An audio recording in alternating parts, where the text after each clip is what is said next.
Alright, welcome back to Comic History, episode 89. So, what am I discussing in this episode? Well, I'm discussing something that was a line of comics released from DC that came out roughly 7 years ago. Yeah, the first thing we released, this thing was released prior to my current job I have right now. That being a line known as DC New Age of Heroes. With the comics line, I own some of this stuff anyways. There was Damage, The Silencer, The Terrifics, The Unexpected, Curse of the Brimstone, and New Challengers. Yes, this was part of like new ideas for this particular line. Each of these books basically would be a pastiche of a Marvel comic. Damage obviously is their take on also Sideways too. So Damage was the Hulk. Silencer was, I've heard people say it's take on the Punisher, but it's also take on Kick-Ass, given the fact the artist of the book was John Romita Jr. Sideways, Spider-Man, The Terrifics. This one in particular, I have heard it's sort of pastiche on this one. Like New Challengers probably serve the same role too, for some weird reason. That both this and New Challengers was this Blind's version of Fantastic Four. Not sure why, but that's kind of what it is. In the case of The Unexpected, this is more of a supernatural line. I don't know what this one was basically supposed to be. I mean, yeah, it was an actual revival of an old title DC brought back for this line, which got quickly canceled, only 8 issues. In the case of New Challengers, that's the revival of a Jack Kirby title. There's something called New Challengers, and it lasts only 5 issues. Yes, it launched this thing alongside the same universe, which would prove to be much more successful than this line was. This line is still going. Yeah, mostly everything when books when the line started has since been discontinued, but there's some stuff being published. As of currently, the most recent book we published was John Constantine, Dead in America. That's the most recent thing that's been released.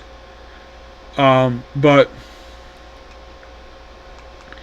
the whole setup for this thing is like, this is the end of Dark Knight's Metal. And they debut all these brand new characters. The whole metal thing basically this up. Now, who were the creative teams behind this book? Well, Silencer was drawn by John Romita Jr. The writing was done by Dan Abnett. Damage, Ron Venditti was basically the writer. Tony Estelle the artist. Sideways, Dan DiDio and Justin Jordan with Ken Rockford as the artist. The Terrifics, Jeff Lemire, Ivan Reyes. Curse of the Brimstone, Justin Jordan, art by Philip Tan. Immortal Men, yeah, this was basically like a Immortal line. James in the Fourth and Jim Lee on the artwork. Yes, Jim Lee did this book. New Challenges by Scott Snyder and Aaron Gustapelli, which I think he was doing this book at the same time he was doing his Justice League book. And art by Andy Kubert, The Unexpected, Steve Orlando, and Ryan Snook. Now, some people can point to this particular thing that pretty much started the ending of this line. Was, for some weird reason, I've never asked the artist. Now, of these people who work in these books, have I met any of these people who work in these books? I've met Tony Estelle. I met Ron Venditti. I met Dan DiDio. I didn't get a chance to ask about this. I met him. And that's it. So, this particular thing, some people could point to this as what killed the light in their eyes. Where basically the start of the downward spiral comes to sales. And that thing was, for some weird reason DC did this. All those artists I announced, I mentioned all these books, all were removed from the titles after only 3 issues. You're like, what? Yeah, they were removed. Do not know the reason for it. Ivan Reyes basically went doing Superman right after this. Yes, Ivan Reyes, as in the artist behind Blackest Night. Yes, one of the most popular Jeff Johns stories of recent memory. Yes, Ivan Reyes. Oh, by the way, he is actually Brazilian. Great artist he is. Somebody thinking like, what did he do? What book he went to? He was moved over to. He basically was doing Superman. My guess is because he basically was taking too much time with it, maybe. But that was probably like the only book he was working on. But he wasn't working consistently per se with this book. No, he did the opening 15 issues, 1821 and 25 to 28. He knew all the issues this book were on. No, he did not. He skipped some issues. Some could say that was probably the reason why they decided to move from the title, because Bendis needed him for that. It's possible, but he did also do the opening issue of Man of Steel. Yes, he did. But here's the weird thing when it comes to him. Now, he also, knowing that the franchise was run for Superman, he also would move to comics, which he said, yeah, really good. Yeah, I'd really love his art for that book. Detective Comics did 1047, 1050, 1059, 61, and 66 to 68. He did really good stories in that one. But at least he got busy. But sadly put, basically, he's doing art for that one anymore because currently he's doing Ghost Machine stuff. Okay, what about Jarmia Jr., the art for Silencer? By the way, nothing against the guy per se, just not big against his artwork. So somebody thinking, okay, why was he pulled from Silencer? Well, from what I can tell anyways, he only worked on, like, one year from Silencer. He only worked on 2 more. Okay, so there may have been a reason why. Okay, so I think DC pulled him from the title because apparently Bendis needed him for Action Comics. But that was released a year after he released the issues. Yes, of course, he also was the artist behind Superman Year 1, and he basically was one of the artists for the Comics 1027. Yeah, currently he had a really terrible time at Amazing Spider-Man. Anyways, Tony S. Daniel, the artist behind Damage. Great artist he is. Yeah, removing the title after only doing 3 issues. I did hear recently with him that he might be the artist behind the relaunch of Batman after Hush 2 wraps up. Yes. As for what the heck he worked on, what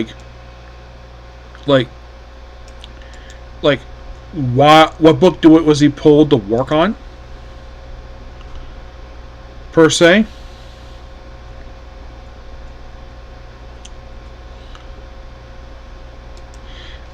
Was there a particular popular comic? I mean, he wasn't necessarily working on Batman at this point in time. No, he was, but I heard he's planning to return the book really soon.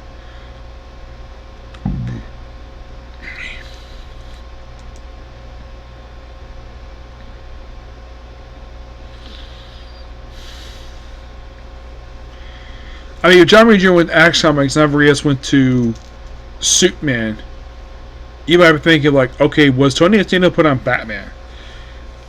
Let me take a look. I don't think he was. I'm looking at it right now.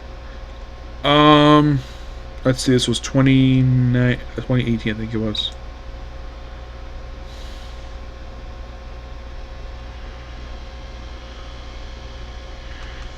So he was pulled to do some stuff for City of Bane.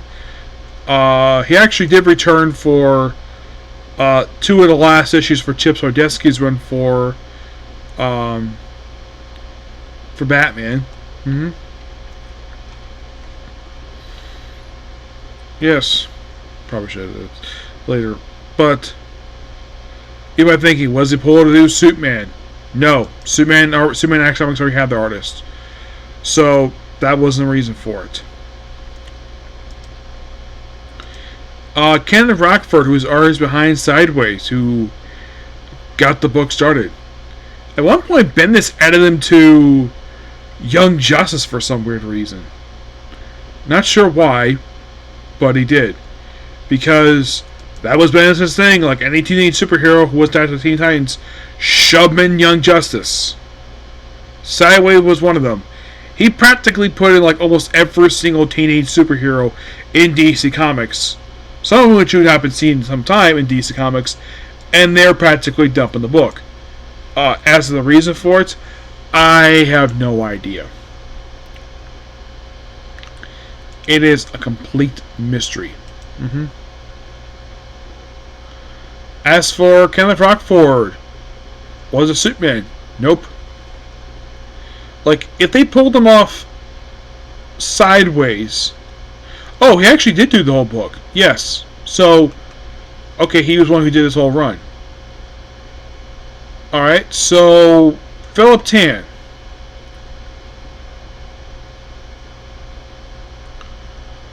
Let's see. So... he worked on a little bit of Batman, but not much. You're probably thinking, like, was he pulled to do something else? No. He just did some Batman. I think he since left DC. Yes, he since left DC Comics. I think he's one of the artists behind Ghost Machine right now. Yes.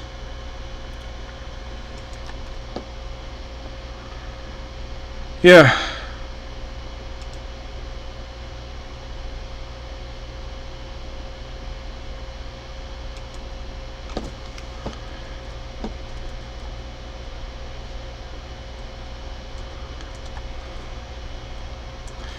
As for Philip Tan, like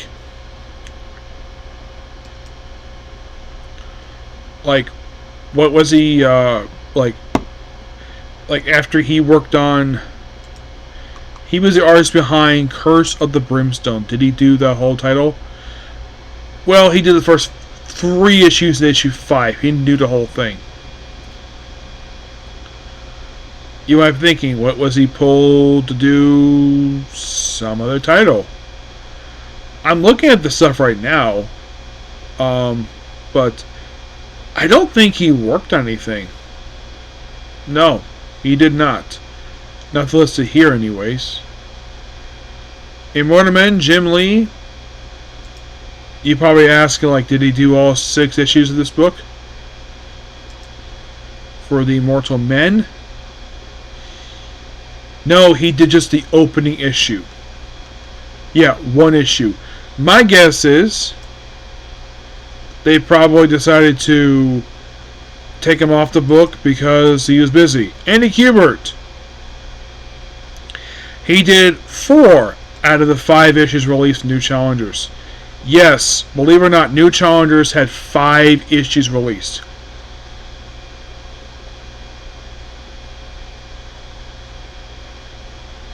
Yeah, because I remember thinking he only had 5 issues. Actually, it was supposed to be 6, but he did do most of the book.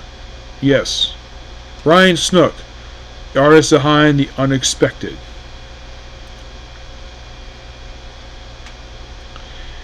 Well, Bendis pulled him off to do League of Superheroes. Yes. So you could say Bendis pulling these artists off these books for his titles. That could have been the reason why, but no official reason why. Basically, these books tanked. Surprisingly, these books, some of them lasted, like, this is surprising. Now, a few of these books, like 2 of them, didn't even last maybe 6. They didn't last a full year. Like Immortal Men, New Challengers, acts after only 6 issues apiece. Believe it or not, New Challengers was the first time I get axed. Yes. And of course, Mother Men came after that, and then The Unexpected. Curse of the Brimstone canceled not long after that. Like within just a few months after the end of The Unexpected. And you're thinking, okay. The weird thing is, the final issue of The Unexpected, The Curse of Brimstone, was released, looks like it was scheduled to be released 1 month after the end of Sideways. Yes.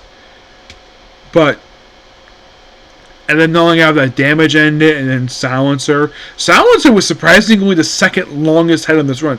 This book was consistently really good.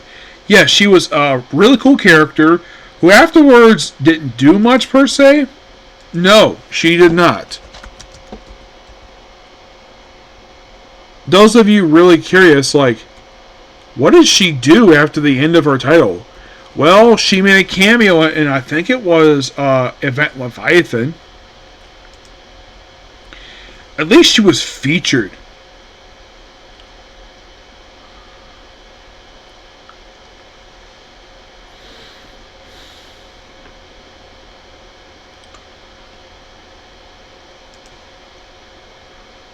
Yeah, she featured Leviathan, some Wonder Woman appearances. But yeah, that was her basically next appearance was Leviathan. Mm-hmm. But at least she's been featured. You're thinking, okay, how about Damage? Has he been featured after the end of... By the way, this one here, the Damage for this title, this actually was a completely different character. Not the one from the pre-Flashpoint. That was Grant Emerson. He was son of the Atom, and this guy here was a completely different character. Despite the fact he was technically this world's version of the Hulk. That's literally the basis of this character. So was he featured after the book was canceled? Like, yes, he was featured in issues Suicide Squad, Supergirl, Titan Special, and that was it for him. The Terrifics surprisingly last the longest. Yes. This book also, believe it or not, was the only book of this whole line to not have the same writer. You're like, really? How? Jeff Lemire didn't write all the issues. Nope, he did not.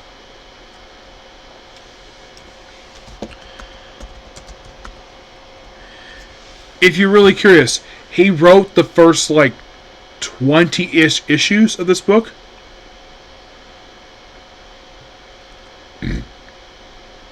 Excuse me.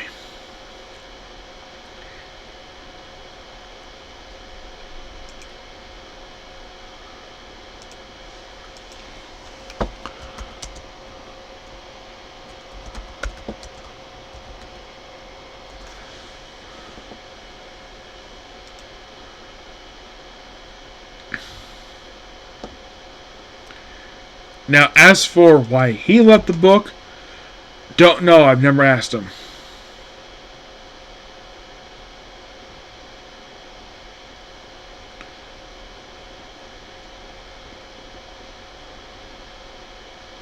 So he did roughly the first 14 issues of this book. You're like, really? 14? That's all he did? Yeah, he did. He got replaced for us to run by Gene Long Yang. Now, some of you probably heard the name before, wait. Wasn't he the guy behind New Superman? Yes. Yes, he was. He also did some issues of Batman and Superman. As a matter of fact, he actually was the closing writer of the book after, I think it was Williamson left the book at 15 issues. Yeah, this is the run that was started by Joshua Williamson. Yep, Joshua Williamson. He started this book and then he left. I should probably ask him about that. He also did some issues of Superman. He was the co-writer of the... Well, apparently he was the writer of the Truth storyline, but before the Truth. Yeah. He took over Terrific issue 15 and practically wrote issue 30. Yes, which made the longest line of the entire book. Yeah, and his run was absolutely amazing. Oh my gosh, this book was so good. Had a great team, also had a great supporting team called the Terrific Council, which was the creation of him, which was Mr. Terrific. And here are the members: the Ryan Choi Atom, the Ted Kornheimer as Blue Beetles, Talissa Strong, at least she was the wife of Thomas Strong, of course, Thomas Strong, and Shay Vortis. Shay Vortis was a Scott Liddell character that they decided to basically... Oh, and for some reason, one of the writers DC made her a lesbian because she's dating Cameron Chase.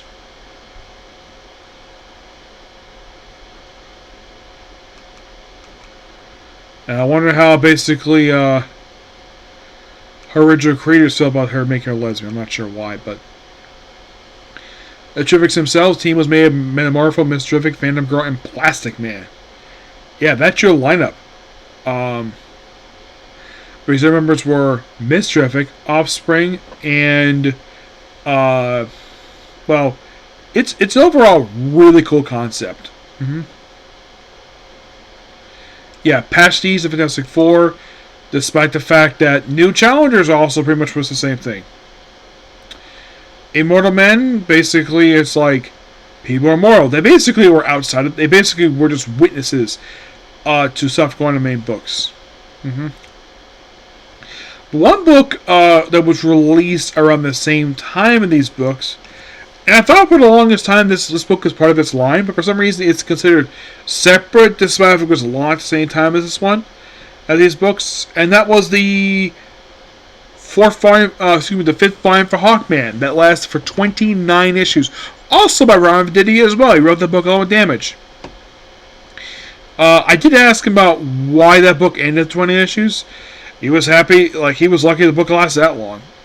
This book was really good book. Excuse me. Could some people say this line had an effect in DC Comics? A little bit of effect. Got some really good characters out of it. They did introduce a new a new firebrand named Janet Flalis.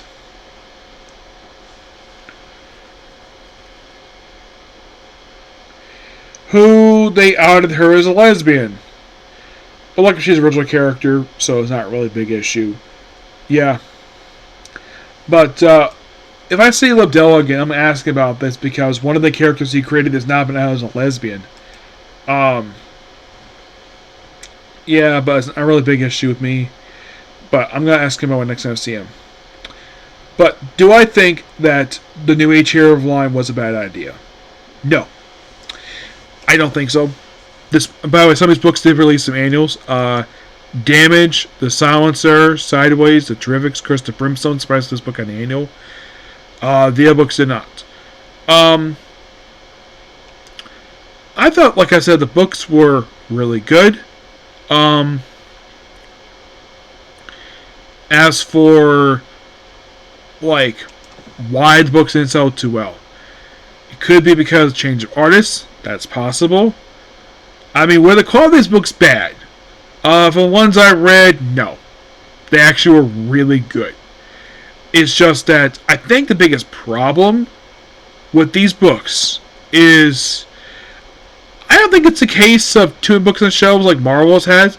I think because, well, in the case of one of them, they released it at the wrong time, that being Damage. Because this was a book that people thought was, because for some weird reason, DC and Marvel apparently, just by sheer coincidence, I don't know if it was they planned this at all, or just by sheer coincidence, but I remember this really well. Damage and Weapon H, both written by two completely different, no, the creative teams are completely different. The subject Weapon H and Damage are two separate characters. I think in the case of Damage, I think what killed this book was the fact they released it the same week as Weapon H. I think that may be the reason for that one. The Terrifics, do I think it's because they released Fantastic Four around the same time? No. I don't think in the case of that one, anyone can obviously tell the Terrifics and Fantastic Four two separate groups. So that's not the confusion. I think in the case of Damage, that what killed was probably Weapon H. The other books, I'm not really sure. Immortal Men, there was no book like that in Marvel Comics, as far as I could tell, no. New Challengers.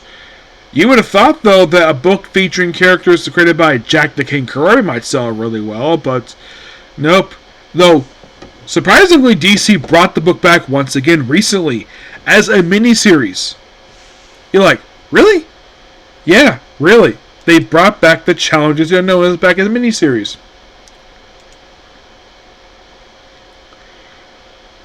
You're thinking, okay.